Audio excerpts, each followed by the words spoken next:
I paid for every ticket on that Alaska cruise, and 10 minutes later, I heard my daughter-in-law planning what she would do with me after we got home. My name is Evelyn Parker. I am 71 years old, a widow, a retired elementary school librarian, and until that afternoon, I believe my family loved having me around. Looking back now, I realize how dangerous that belief can be when it is mixed with loneliness. The cruise had been my idea. After my husband passed away 6 years earlier, I promised myself I would spend less time sitting alone in my house and more time creating memories with the people I loved. My son Ryan worked hard. My daughter-in-law Amber always talked about how stressful life had become. So when I received a healthy return from an investment account that my husband and I had owned for decades, I decided to do something special. I booked an Alaska cruise for all of us. A beautiful 7-day trip departing from Seattle. Balcony cabins. Excursions included. Meals included. Everything paid in full. When I surprised Ryan and Amber with the news 3 months earlier, they acted thrilled. Ryan hugged me so tightly I could barely breathe. Amber cried. At least I thought they were tears of happiness. She told me I was generous. She told me I was creating memories that would last forever. For months, she thanked me every chance she got. That was why what happened on the 3rd day of the cruise felt like someone had pulled the floor out from under me. The morning had started beautifully. We were sailing through a narrow stretch of icy water surrounded by mountains dusted with snow. The sky was clear. The ocean looked like glass. Passengers lined the deck, taking photographs. I spent most of the morning watching whales in the distance and thinking about how much my husband would have loved the view. Around noon, I decided to return to my cabin for a sweater. The air had become colder, and my joints always noticed temperature changes before anyone else. As I walked down one of the quieter hallways near the observation lounge, I heard voices coming from an outdoor seating area around the corner. I recognized Amber immediately. She was speaking to another woman she had befriended on the ship. I was not trying to eavesdrop. In fact, I almost kept walking. Then I heard my name. Instinctively, I slowed down. Honestly, Amber said with a laugh, this trip is amazing. The other woman agreed. Your mother-in-law seems sweet. Amber laughed again. Not kindly, not affectionately. The sound made me stop completely. Then she said the sentence that changed everything. Of course she seems sweet. She is paying for everything. The women laughed together. My stomach tightened. I should have walked away then. I wish I had. Instead, I stood frozen beside the hallway wall. A few seconds later, Amber lowered her voice slightly, but not enough. After she pays for my trip, I will throw her in a nursing home anyway. For a moment, I honestly thought I had misunderstood her. My mind searched desperately for another explanation, another meaning, some kind of joke. But then the other woman gasped and said, "You cannot be serious." Amber answered immediately, completely serious. Ryan will come around eventually. She is getting older every year. It is only a matter of time. I felt the blood drain from my face. Suddenly the hallway seemed too narrow. The air seemed too thin. I gripped the railing beside me because I was afraid my knees might give out. Every memory of the past 2 years began replaying itself inside my head. Amber asking questions about my finances. Amber mentioning retirement communities during dinner conversations. Amber forwarding articles about assisted living facilities. At the time, I thought she was simply concerned about my future. Now those moments looked different. Very different. I stood there for another few seconds, unable to move. Then I quietly turned around and walked away before they could see me. My hands were shaking by the time I reached my cabin. Once inside, I locked the door and sat on the edge of the bed.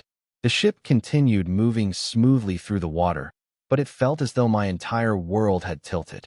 I stared out at the glaciers beyond my balcony window. Massive walls of ice. Ancient. Silent. Unmoved by human problems. Tears filled my eyes, but I refused to let them fall. Not yet. Not for her. Not when I still did not understand the full truth. For nearly an hour I sat there thinking. Part of me wanted to confront Amber immediately. Another part wanted to call Ryan and demand answers. But neither option felt right. My husband used to say that people reveal who they truly are when they believe nobody important is listening. Amber believed nobody was listening. That meant what I heard was probably closer to the truth than anything she had ever said to my face. By late afternoon, I made a decision. I would tell no one. Not yet. I would watch. I would listen. I would pay attention. If Amber really viewed me as a burden, sooner or later she would show me more. That evening we met for dinner in the ship's main dining room. Amber greeted me with the same bright smile she had worn all week. She complimented my sweater. She asked whether I enjoyed the whale-watching excursion.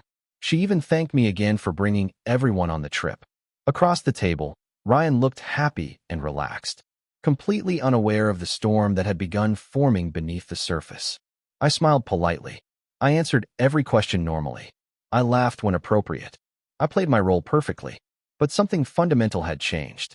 For the first time, I was no longer seeing my daughter-in-law through the eyes of trust. I was seeing her through the eyes of caution. Halfway through dinner, Amber raised her glass. "To Evelyn," she said warmly, "for making all of this possible." Everyone smiled. Glasses lifted. A toast was made in my honor. Yet as I looked at Amber's face across the table, I remembered every word I had heard that afternoon. And deep inside, a quiet voice whispered something that frightened me more than her comment ever could. What if this was not a sudden betrayal at all? What if it had been the plan from the very beginning? The next morning I woke before sunrise. For a few peaceful seconds, I forgot everything. I forgot the hallway. I forgot the conversation. I forgot the sentence that had followed me back to my cabin. Then reality returned all at once. I opened my eyes and stared at the ceiling while the ship moved steadily through the dark waters of the inside passage. My first instinct was to convince myself I had overreacted. Maybe Amber had been joking. Maybe I had misunderstood the context. Maybe grief and loneliness had made me hear something that was never intended seriously. But deep down, I knew better. There had been no laughter in her voice after that comment. No sign she was kidding. Only certainty. The kind of certainty that comes from discussing a plan already formed. I got dressed and walked onto my balcony. The morning air was cold enough to sting my cheeks. Mountains rose from the water in the distance, covered in evergreen forests and patches of lingering snow. The scenery was breathtaking. Most people spend thousands of dollars hoping to witness views like these. Yet all I could think about was Amber.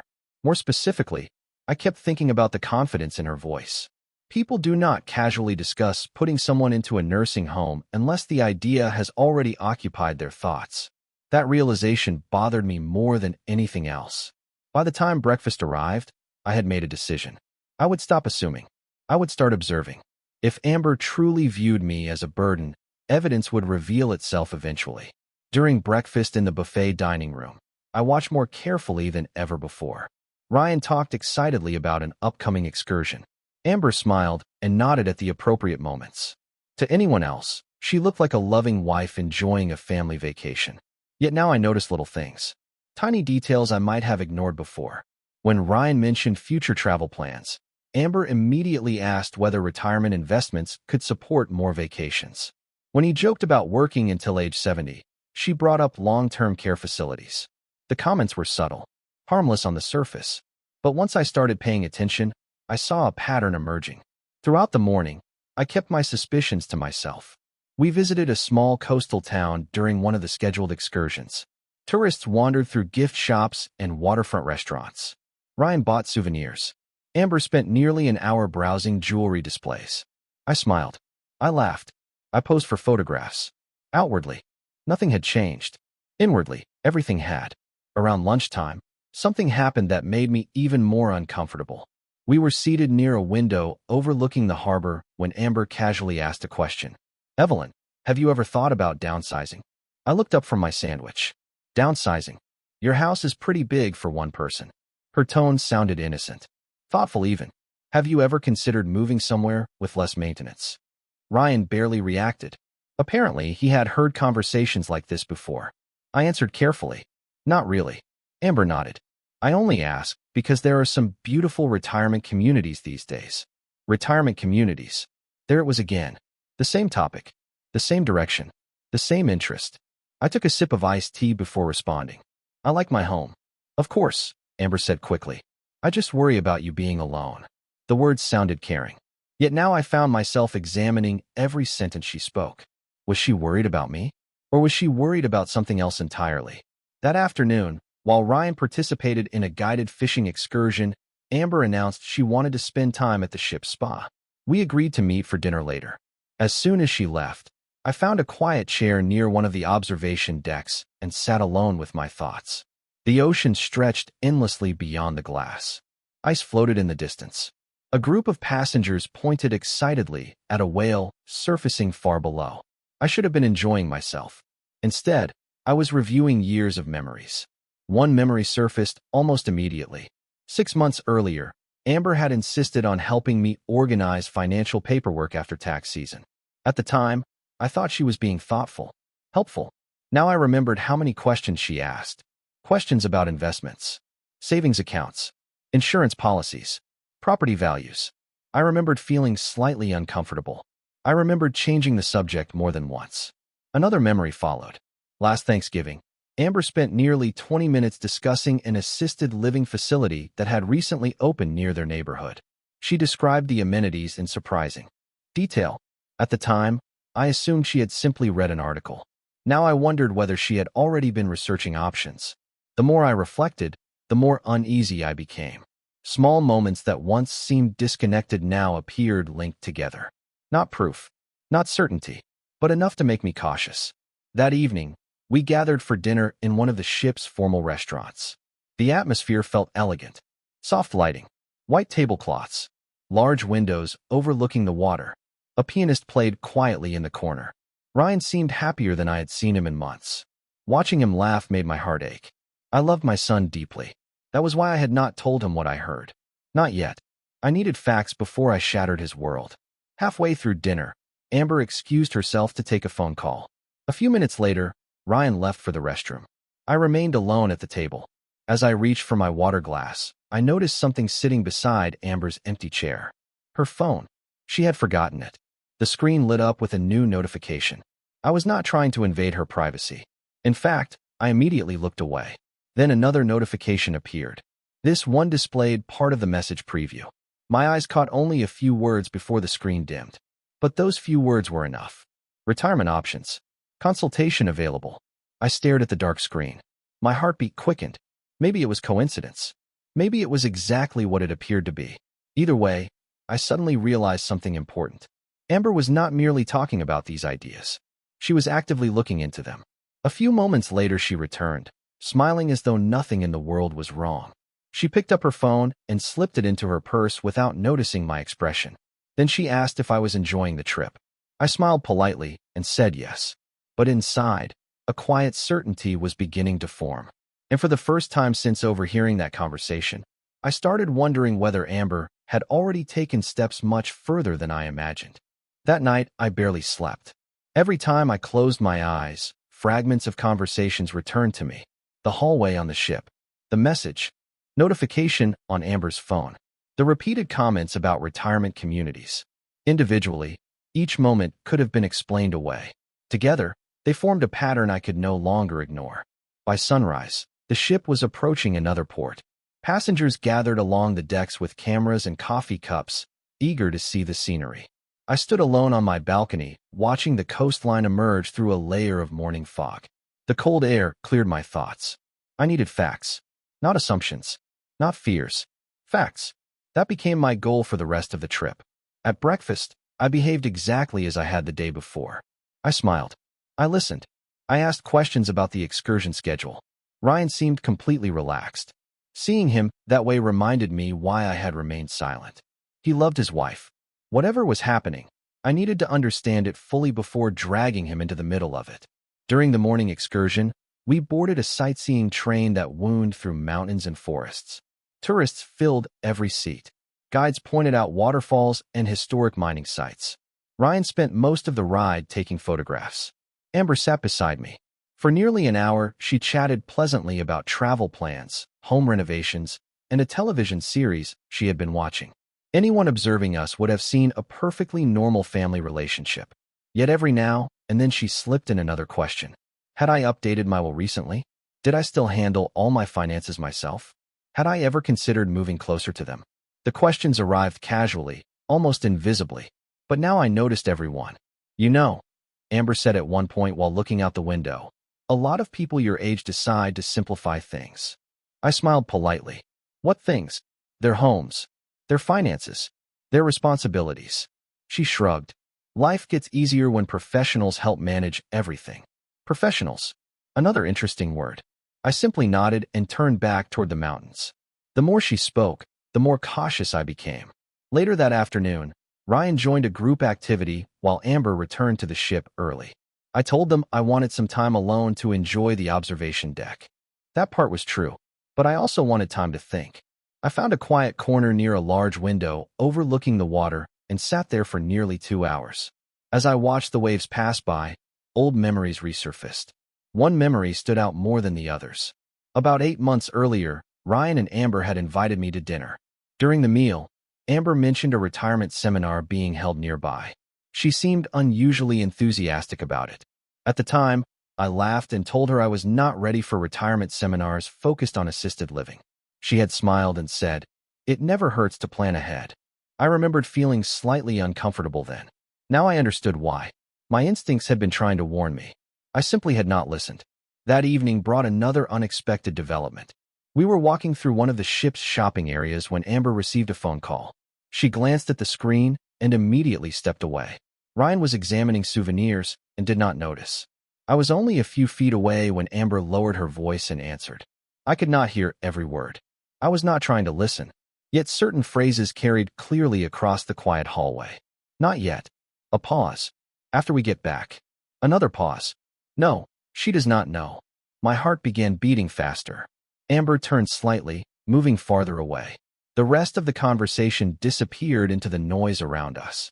A few minutes later, she returned smiling. "Everything okay?" Ryan asked. "Just a friend," she replied. Then she changed the subject immediately. Maybe there was an innocent explanation. Maybe not. But combined with everything else, the call only deepened my concerns. That night we attended a formal dinner event. The dining room sparkled beneath crystal chandeliers. Passengers dressed in elegant clothing. Servers moved gracefully between tables. It should have been one of the highlights of the trip. Instead, I spent most of the evening observing, watching, listening, and then something happened that shifted everything. Toward the end of dinner, a couple seated near us recognized me from one of the ship's activities earlier in the week. They stopped to chat briefly before leaving. During the conversation, the woman smiled and said, "You have such a wonderful family. Your daughter was telling us how much she helps take care of you." Daughter, not daughter-in-law. Amber did not correct her. In fact, she smiled proudly. "We do our best," she said. The woman continued. "She mentioned you have been discussing future care arrangements." My stomach tightened. Ryan looked confused. "Future care arrangements?" he asked. For a split second, Amber seemed caught off guard. Then she laughed lightly. "Nothing serious. We were just talking about long-term planning one day." The conversation moved on. The couple left. But Ryan's expression lingered in my mind. He looked puzzled. Not alarmed. Just puzzled. As though he had never heard about these discussions before. Later that night, back in my cabin, I sat alone beside the balcony door staring into the darkness outside. The ocean stretched endlessly beyond the glass. Somewhere out there, hidden beneath the surface, were currents moving in directions nobody could see. That was exactly how my life felt now. Quiet on the outside. Dangerous underneath. Then my phone buzzed. A new email notification appeared on the screen. The sender's name immediately caught my attention. Michael Bennett. My attorney. I had known him for nearly 20 years. The subject line was short. "We need to review your estate plan when you return." I stared at the message for several seconds.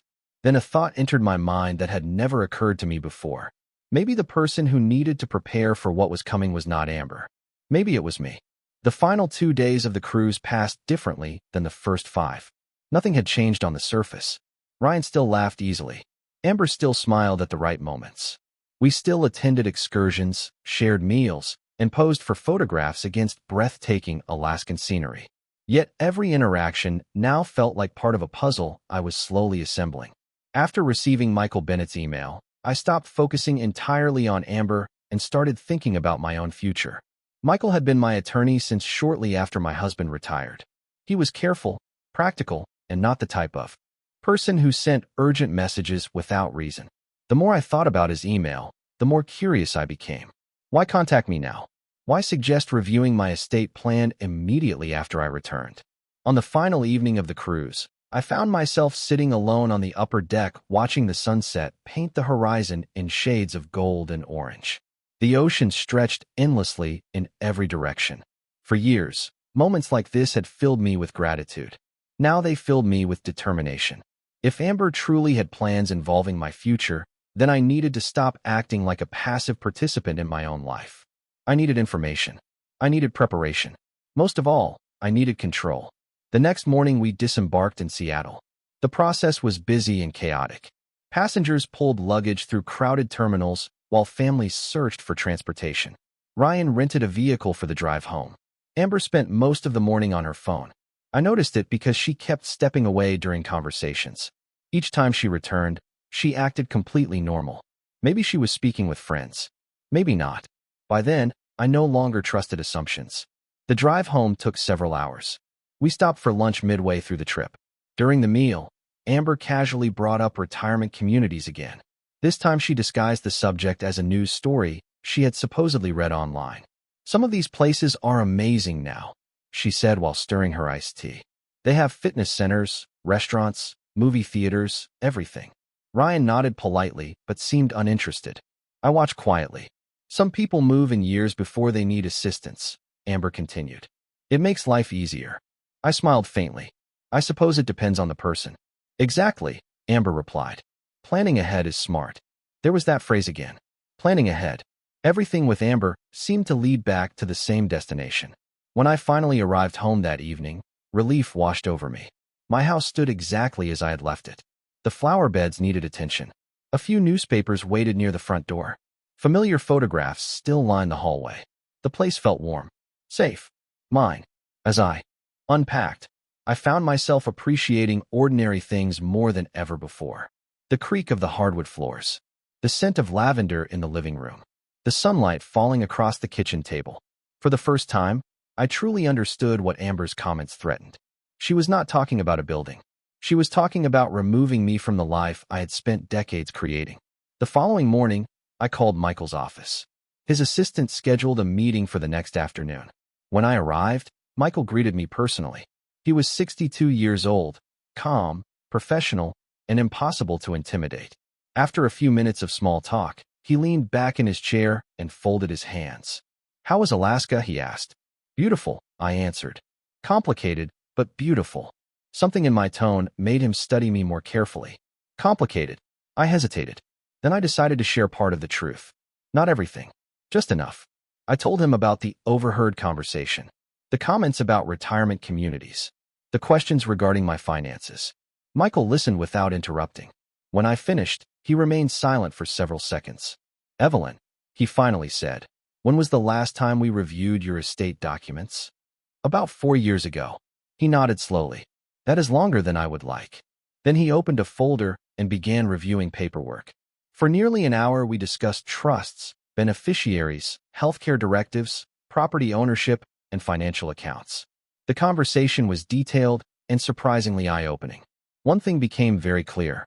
I possessed more financial security than most people realized. Even Ryan did not know the full extent of it. My husband had always believed in privacy when it came to money. Michael eventually looked up from his notes. "There is another reason I wanted to see you." My attention sharpened immediately. "What reason?" He slid a document across the desk. "A few months ago, someone contacted my office asking general questions about your estate planning structure." My heart skipped. "Who?" Michael shook his head. "I cannot discuss private inquiries in detail. But I can tell you this. The questions were unusually specific. A cold feeling settled in my stomach. Specific how? Questions about property transfers, asset management, long-term care provisions." Michael paused. The kind of questions people usually ask when they expect major changes in the future. The room suddenly felt very quiet. I stared at the document without really seeing it. For weeks I had wondered whether I was imagining patterns that did not exist. Now, for the first time, I had confirmation that something larger might be happening. Not proof. Not yet. But enough to justify caution. Michael closed the folder and met my eyes. "Evelyn, I am not telling you this to frighten you." "Then why tell me?" His answer came immediately. "Because preparation beats surprise every time." I thought about Amber. I thought about the cruise. I thought about everything I had observed during the previous week. Then I slowly nodded. Michael smiled slightly. "Good." He opened another folder. "In that case, there are several changes we should discuss. And if your instincts are correct, some people are not going to like them very much." When I left Michael Bennett's office that afternoon, I felt something I had not felt since the cruise began. It was not relief. It was not happiness. It was certainty. For weeks, maybe even months, I had been reacting to events around me. Now I finally had a plan. The drive home gave me plenty of time to think. Traffic moved slowly through the late afternoon sunlight, while Michael's words replayed in my mind. Preparation beats surprise every time. My husband used to say something similar. He believed most problems became dangerous only when people refused to acknowledge them. I had spent too much time hoping my concerns about Amber were misunderstandings. That phase was over. The following week became one of the busiest weeks I had experienced in years. I met with Michael twice more. Together we reviewed every major aspect of my estate plan. Trust structures, property ownership, financial accounts, beneficiary designations, healthcare directives. The conversations were detailed but surprisingly empowering. For the first time, I saw my financial future as something active rather than something that would simply happen on its own. Michael recommended several updates. I approved every one of them. Most importantly, we established protections that would make future manipulation extremely difficult. By Friday afternoon, the paperwork was complete. As I signed the final document, Michael looked at me over the top of his glasses. "How do you feel?" he asked. I considered the question carefully. "Prepared." He smiled. "Good answer." Then his expression became serious. "Now comes the difficult part, which is patience." I laughed softly. "I had a feeling you were going to say that." Michael nodded. "If someone truly has plans involving your future, eventually they will reveal more than they intend." As it turned out, he was right. 2 days later, Ryan called and invited me to dinner. It was a Sunday evening. Nothing unusual. We had family dinners regularly. Yet something about his tone sounded different. Slightly hesitant. Slightly uncomfortable. My instincts noticed immediately. When I arrived at their house, Amber greeted me warmly. Too warmly. She hugged me longer than usual. She complimented my blouse. She offered me tea before I even sat down. Ryan seemed distracted throughout dinner. Several times he opened his mouth as if preparing to say something, only to change his mind. By dessert, I knew a conversation was coming. I just did not know which one. Finally, Amber set down her fork and smiled. "Evelyn, we wanted to talk to you about something." There it was. I placed my napkin on my lap and looked up. "Of course." Amber exchanged a quick glance with Ryan. Then she continued. "We have been thinking about your future." The words sounded almost identical to dozens of comments she had made over the past year. This time, however, she was saying them openly. "My future?" I asked. "Yes." Amber folded her hands together. "You have done an incredible job taking care of yourself." Truly. I waited. But eventually, everyone reaches a point where extra support becomes important. Ryan shifted uncomfortably in his chair. Amber continued speaking. "There are wonderful communities available now. Beautiful places. Active places." I felt strangely calm. Perhaps because I had expected this moment. Perhaps because I was finally seeing the plan emerge into the open. "Are you talking about a retirement community?" I asked. Amber smiled. "Something like that." Ryan cleared his throat. "We are not suggesting anything immediately, Mom." The fact that he felt compelled to say that told me everything. This conversation had already happened between them, more than once. "Of course," I replied. "Just planning ahead?" Amber's eyes brightened. "Exactly." The word came too quickly, too enthusiastically. Planning ahead. The phrase had become almost a signature by now. The discussion lasted another 20 minutes. Amber described various communities she had researched. She mentioned amenities, activities, services, healthcare access. Everything sounded polished and rehearsed. What fascinated me was how often she spoke compared to Ryan. This clearly mattered more to her than it did to him. Eventually, the conversation ended naturally. No decisions were made. No commitments were requested. Yet I left their house understanding something important. Amber was becoming impatient. The cruise had not been enough. The suggestions had not been enough. She wanted movement, progress, momentum. Over the next 2 weeks, that impatience became even more obvious. Articles about retirement living began appearing in my email inbox. Brochures arrived in the mail. Amber forwarded links to websites featuring smiling seniors playing tennis and attending social events. Every message carried the same underlying theme. Life would be easier somewhere else. Life would be simpler somewhere else. Life would be better somewhere else. I saved every email, every brochure, every message. Not because they were proof of wrongdoing, because they revealed intent. One Thursday afternoon, another unexpected development occurred. I stopped by Ryan's house to drop off a birthday gift for my granddaughter. Nobody answered the doorbell, but Ryan had given me a key years earlier for emergencies. I stepped inside and placed the gift on the kitchen counter. That was when I heard voices coming from the home office. The door was partially open. Amber was speaking on the phone. I had no intention of listening. Then I heard my name. Instantly, I stopped. Yes, Amber was saying. The timeline is moving slower than expected. My heartbeat quickened. A pause followed. Then she continued. No, she still wants to stay in her house. Another pause. I know. That is why we need alternatives. I stood frozen.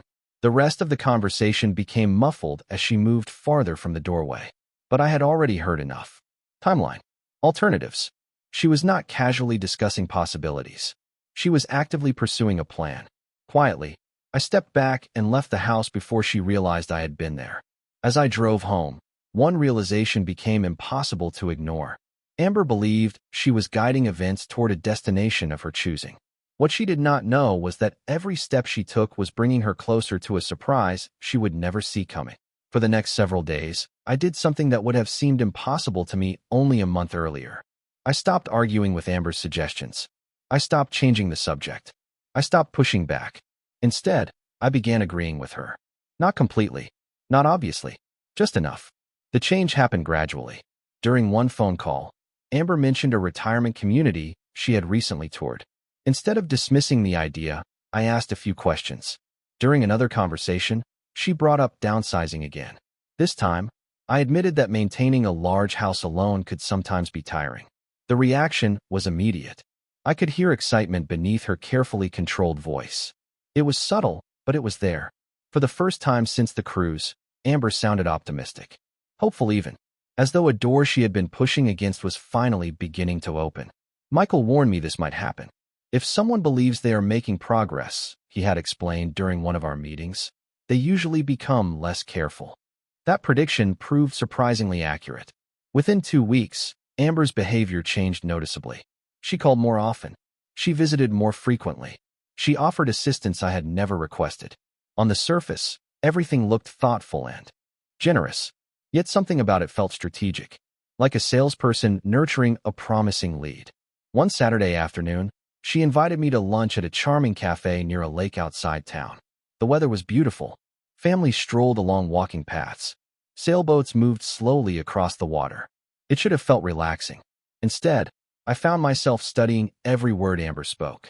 Halfway through the meal, she casually mentioned a retirement community located about 30 minutes away. I actually toured it recently, she said. I raised an eyebrow. Recently?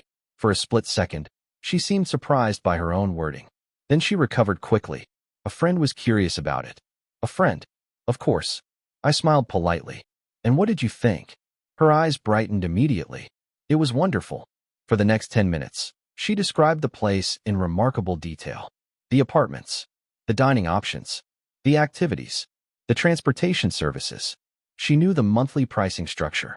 She knew the waiting list process. She even knew which floor plans were most popular. By the time she finished, one thing was obvious. Nobody gathers that much information for a casual visit. When lunch ended, I thanked her for the recommendation. The look of satisfaction that crossed her face lasted only a second, but I noticed it. Every conversation like this seemed to reinforce the same belief in her mind. She thought she was winning. A few days later, Ryan called unexpectedly. "Mom, can we talk?" His tone sounded serious. We met at a small diner the following evening. As soon as I saw him, I realized something was bothering him. He looked tired, distracted, concerned. After ordering coffee, he stared at the table for several moments before speaking.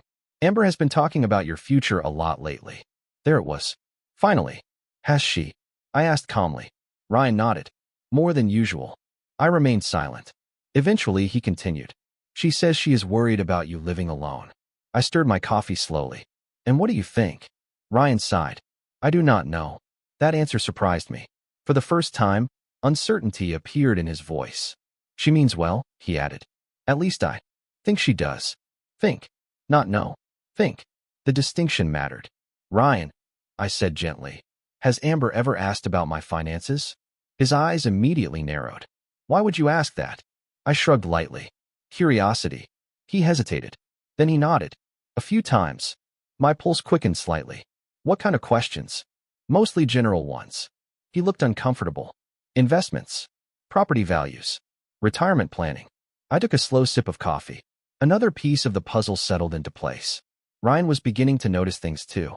Not enough to understand the full picture, but enough to feel uneasy. We changed subjects after that. Yet as I drove home later that night, I felt cautiously encouraged. Amber's influence over Ryan was no longer absolute. Doubt had entered the conversation. Doubt tends to grow once it appears. Meanwhile, Michael and I continued strengthening my preparations. New trust documents had already been completed.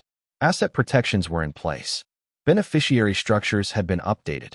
Every change remained entirely legal and entirely private. Nobody besides Michael and me knew the details. That secrecy became increasingly valuable. Then came the moment that convinced me my instincts had been right from the beginning. It happened on a Thursday afternoon. Amber invited me to tour the retirement community she had mentioned repeatedly. To my surprise, I agreed. The facility itself was beautiful. Clean buildings, landscaped gardens, friendly staff, residents chatting comfortably in common areas. There was nothing wrong with the place. In fact, many people would have loved living there. That was not the issue. The issue was Amber. Throughout the tour, she behaved less like someone exploring possibilities and more like someone evaluating options she had already selected. She asked detailed questions about availability, move-in procedures, financial arrangements, waiting lists. At one point, the staff member leading the tour smiled and said, "It sounds like you have done your homework." Amber laughed. "I like being prepared." Prepared. There was that word again. As the tour ended, we stopped near a garden courtyard filled with flowers and benches. Amber turned toward me and smiled.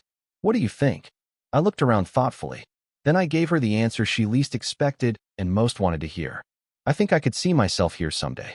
The effect was immediate. Genuine excitement flashed across her face before she could hide it.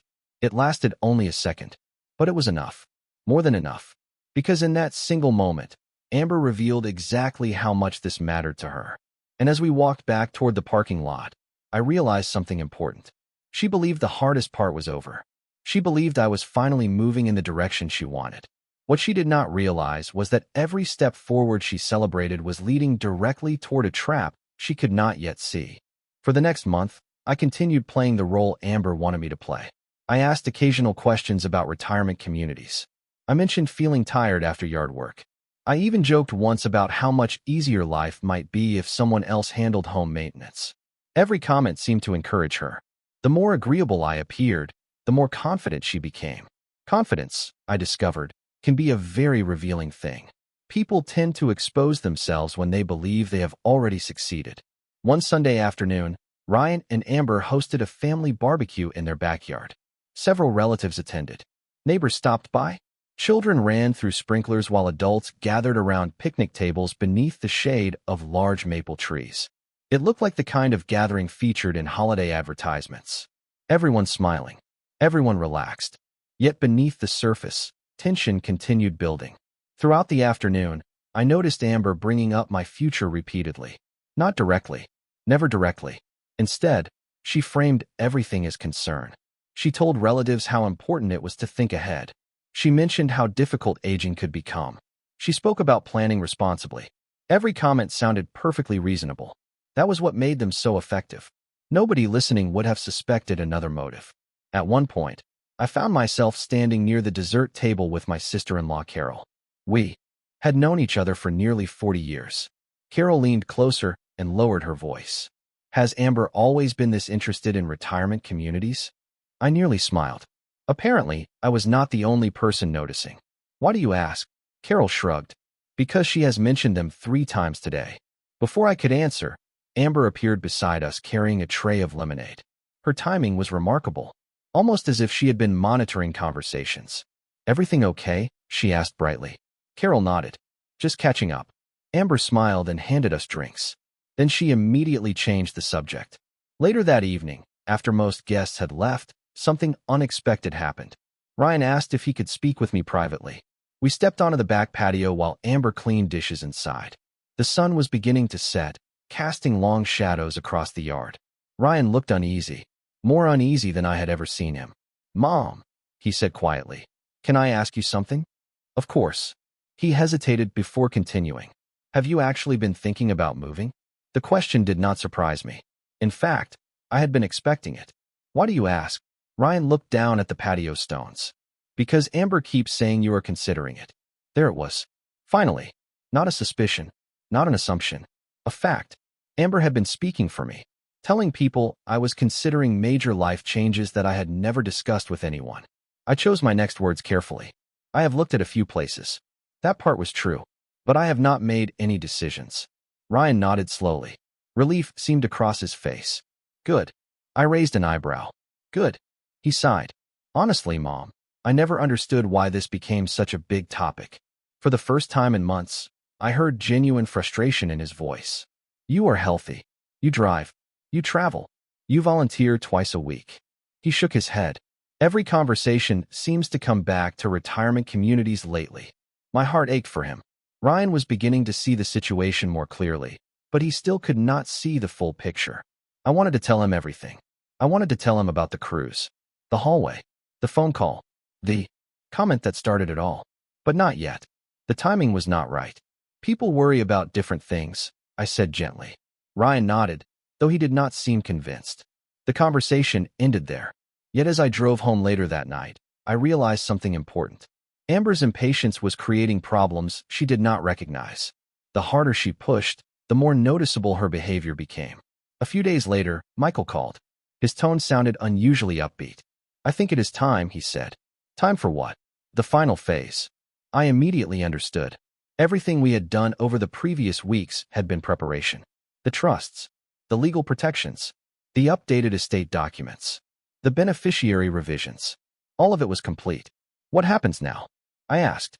Michael chuckled softly. "Now we wait." Waiting turned out to be easier than I expected because events began moving on their own. Amber called me almost every day. She wanted updates, opinions, thoughts. She asked whether I had narrowed down my options, whether I preferred one retirement community over another, whether I had considered timelines. Timelines. That word again. The same word I overheard during her phone conversation months earlier. One Thursday afternoon, she invited me to lunch. We met at a restaurant overlooking the river. Halfway through the meal, she finally asked the question she had been working toward for weeks. "Have you thought any more about making a decision?" I looked thoughtful for a moment. Then I nodded. "Actually, yes." The effect was immediate. Her posture straightened. Her eyes brightened. She leaned forward slightly. "Really?" I smiled. "I think I am ready to move forward." For a brief second, genuine excitement flashed across her face before she could hide it. She reached for her water glass, but almost knocked it over. "That is wonderful," she said. "Wonderful." The word echoed in my mind. Wonderful for whom? Not for me. Not yet. But Amber clearly viewed this as a victory. "I am happy you are supportive," I said calmly. "Of course I am." Her answer arrived instantly. Too instantly. We finished lunch discussing possibilities. Dates. Options. Logistics. I agreed with almost everything she suggested. The more I agreed, the happier she became. By the time we walked out of the restaurant, she looked as though she had just received fantastic news. As I watched her drive away, I thought about everything that had happened since the cruise. The overheard conversation, the hidden agenda, the months of subtle pressure. Amber believed she was standing at the finish line. She believed all her planning was finally paying off. What she did not know was that the most important meeting of this entire story had already been scheduled. And when she walked into that room, she was going to discover that the future she had carefully planned no longer existed. The meeting took place on a Tuesday morning. Amber believed it was about finalizing my transition plans. Ryan believed it was about discussing options. Only Michael and I knew what it was really about. The conference room sat on the second floor of Michael Bennett's office building. Large windows overlooked the downtown streets below. Sunlight streamed across a polished wooden table surrounded by comfortable chairs. Everything appeared ordinary, professional, harmless, which made what happened there even more satisfying. I arrived first. Michael greeted me with a smile and escorted me into the conference room. Several folders rested neatly on the table. He looked calm, confident, prepared. "How are you feeling?" he asked. "Ready." He nodded. "Good." A few minutes later, Ryan and Amber arrived. Amber looked especially pleased. She wore a tailored navy suit and carried a leather portfolio. Anyone seeing her would assume she was attending an important business meeting. In a way, she was. She simply did not understand which business was actually being discussed. Ryan looked nervous. He shook Michael's hand and took a seat beside Amber. After a few moments of polite conversation, Michael closed the conference room door and sat at the head of the table. "Thank you all for coming," he said. "Evelyn asked me to organize this meeting so everyone would have a clear understanding of her future plans." Amber immediately smiled. "That sounds like a good idea." Michael returned the smile politely. Then he opened the first folder. Over the past several weeks, Evelyn and I have completed a comprehensive review of her estate planning structure. I noticed Amber straightened slightly in her chair. Her attention sharpened immediately. Michael continued. "That review resulted in several updates." Again, Amber nodded approvingly. She clearly believed these updates would support the future she had been imagining. "As part of the process," Michael said, "we examined asset protection, property management, healthcare directives, trust structures, and long-term financial planning." Ryan listened quietly. Amber appeared fascinated. The deeper the conversation moved into legal territory, the more engaged she became. Finally, Michael reached the section he had been building toward. One of Evelyn's highest priorities was maintaining her independence. For the first time, I noticed uncertainty flicker across Amber's face. Just for a second.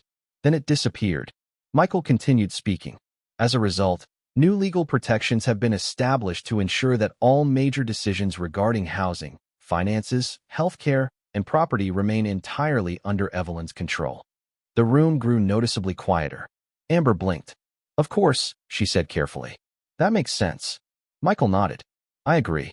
Then he opened another folder. "Additionally, several trust structures have been activated." Activated. The word landed heavily. Amber's expression became harder to read. "Trust structures?" she asked. Michael smiled politely. "Yes." He proceeded to explain the details. Not every technical aspect. Just enough for everyone present to understand the outcome. Assets had been transferred into protected trusts. Property ownership protections had been strengthened. Management authority had been clearly defined. Future decision-making procedures had been documented. Every explanation led toward the same conclusion. My future belonged to me. Nobody else. By now, Amber's confidence was fading. Not dramatically, gradually, like sunlight disappearing before sunset. Then Michael reached the most important document of all. He placed it carefully on the table. "There is one final matter." Nobody spoke. Ryan glanced between us. Amber sat perfectly still. "As part of Evelyn's updated planning strategy," Michael continued, "beneficiary structures have also been revised." The silence that followed felt enormous. Amber looked directly at him. "Revised how?" Michael folded his hands calmly. "Certain assumptions regarding future inheritance no longer apply." There it was. The moment everything changed. Ryan frowned. "What assumptions?" Michael looked toward me. I nodded. He continued. "Evelyn decided that the majority of her estate should remain protected within a long-term family trust and charitable structure." Ryan looked surprised. Amber looked stunned. Michael explained further. The trust would support future generations through carefully managed distributions. Significant resources would also support literacy programs and educational charities, causes that mattered deeply to me after a lifetime spent as a librarian. The structure was thoughtful, practical, responsible. Most importantly, it prevented anyone from viewing my future as a shortcut to financial gain. For several seconds, nobody spoke. Then Amber finally found her voice. "I do not understand." Michael remained calm. "Which part?" "All of it." Her composure was beginning to crack. "Why would these changes be necessary?" Michael glanced toward me again. This time I answered myself. "Because I wanted them." Amber stared at me. "But we have been discussing plans for months." "We have," I agreed. "And those discussions gave me a great deal to think about." Ryan slowly leaned back in his chair. I could practically see the pieces coming together inside his mind. "Not everything, but enough." "Mom," he said quietly, "is this connected to the cruise?" My heart tightened. For a moment, I considered avoiding the question. Then I realized there was no reason to hide anymore. "Yes," I said softly. The room became silent. Ryan looked confused. Amber looked alarmed. "What happened on the cruise?" he asked. I took a slow breath. Then I told him. Not every detail. Just the truth. The conversation I overheard. The comments about nursing homes. The repeated pressure afterward. The planning. The assumptions. The pattern. Ryan's face changed as I spoke. Shock. Disbelief. Sadness. One emotion replacing another. Amber tried to interrupt twice. Both times she stopped herself. By the time I finished, nobody had anything left to say. The truth had settled over the room. Heavy. Unavoidable. Michael quietly closed the final folder. The meeting was effectively over. Yet before anyone stood, Ryan turned toward Amber. Did you really say that? His voice sounded wounded more than angry. Amber opened her mouth, closed it, then looked away. And in that silence, everyone received the answer they needed. The silence inside Michael's conference room lasted longer than anyone expected. Ryan continued looking at Amber, waiting for an answer that never came. She opened her mouth twice as if preparing to explain herself. Twice she stopped. Sometimes the truth arrives through words. Other times it arrives through the absence of them. This was one of those moments. Eventually, Amber looked down at the table. The confidence she had carried for months was gone. The certainty, the control, the belief that she understood how everything would end. All of it had disappeared. Ryan slowly leaned back in his chair and rubbed his forehead. I could see the hurt in his eyes. More than anything else, that was the part that broke my heart. Not Amber's disappointment. Not the legal documents. Not the conversations. Ryan had spent months caught between two versions of reality without realizing it. Michael finally spoke. His voice remained calm and professional. I believe we have covered everything that needed to be discussed. Nobody disagreed. The meeting ended quietly. No shouting. No dramatic confrontation. No scenes from a television drama. Just four people sitting with the consequences of truth. Ryan walked me to my car afterward. The afternoon air felt unusually warm. For several moments, neither of us spoke. Then he turned toward me. Mom, why did you not tell me sooner? The question was fair. I had asked myself the same thing many times. Because I wanted to be certain before I changed your life. Ryan looked away. And now? I smiled sadly. Now you deserve the truth. He nodded slowly. Then, something unexpected happened. He wrapped his arms around me and hugged me the same way he used to when he was a little boy. Tight. Honest. Without hesitation. I am sorry, he whispered. Tears filled my eyes immediately. You have nothing to apologize for. But part of me understood why he felt responsible. Children often carry burdens that never belonged to them. Over the following weeks, life gradually settled into a new rhythm. Amber became noticeably quieter. The constant conversations about retirement communities stopped completely. The articles stopped arriving. The emails disappeared. The pressure vanished. More importantly, Ryan began spending more time with me independently. Sometimes we met for lunch. Sometimes he stopped by after work. Sometimes we simply talked on the phone. For the first time in years, our relationship felt uncomplicated, honest, direct. One afternoon about a month later, he came over to help me plant flowers in the backyard. As we worked side by side, he suddenly laughed. You know something? I looked up from a flower bed. What? You are probably more active than I am. I laughed too. That is because you spend all day sitting in meetings. He shook his head. Maybe. Then his expression softened. I should have realized sooner. I knew what he meant. Ryan. He looked at me. People see what they expect to see. That is human nature. He nodded thoughtfully. The conversation ended there. It did not need to continue.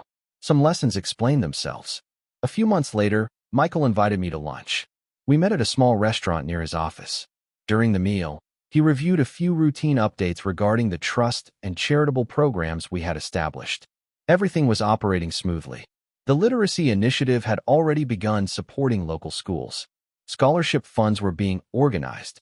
Resources that might once have become a source of family conflict were now creating opportunities for people who truly needed them. The thought brought me enormous peace. Near the end of lunch, Michael smiled. Any regrets? I considered the question carefully. Surprisingly, the answer came quickly. No. He nodded. I did not think so.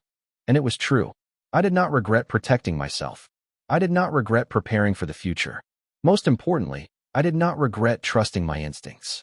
Looking back, the most painful part of the entire experience was not the comment I overheard on the cruise. It was realizing how often older people are expected to surrender their independence simply because it is convenient for someone else. Age does not erase dignity. It does not erase judgment. It does not erase the right to make decisions about your own life. If anything, those rights become even more important.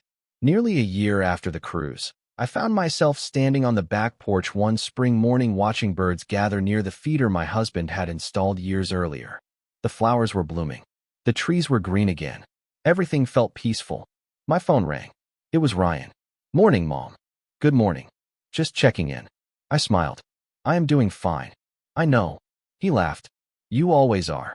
After we ended the call, I sat quietly for a few minutes and reflected on everything that had happened. The cruise, the betrayal, the preparation, the meeting, the truth. None of it had unfolded the way Amber expected. But in an odd way, I was grateful for the experience. It forced me to stop drifting through assumptions and start actively protecting the life I had built. It reminded me that kindness and wisdom are not opposites. You can be generous without being vulnerable. You can be loving without surrendering your boundaries. You can forgive without forgetting what someone revealed about themselves. As for Amber, I eventually stopped thinking about her very often. Not because I forgot, because she no longer controlled any part of my future. The moment she began seeing me as a problem to solve instead of a person to respect, she lost something far more valuable than money. She lost my trust. And trust, once broken, is rarely restored. I looked out across my backyard one last time before going inside. The house was still mine. The choices were still mine. The future was still mine. And after everything that had happened, that simple truth felt like the greatest victory of all.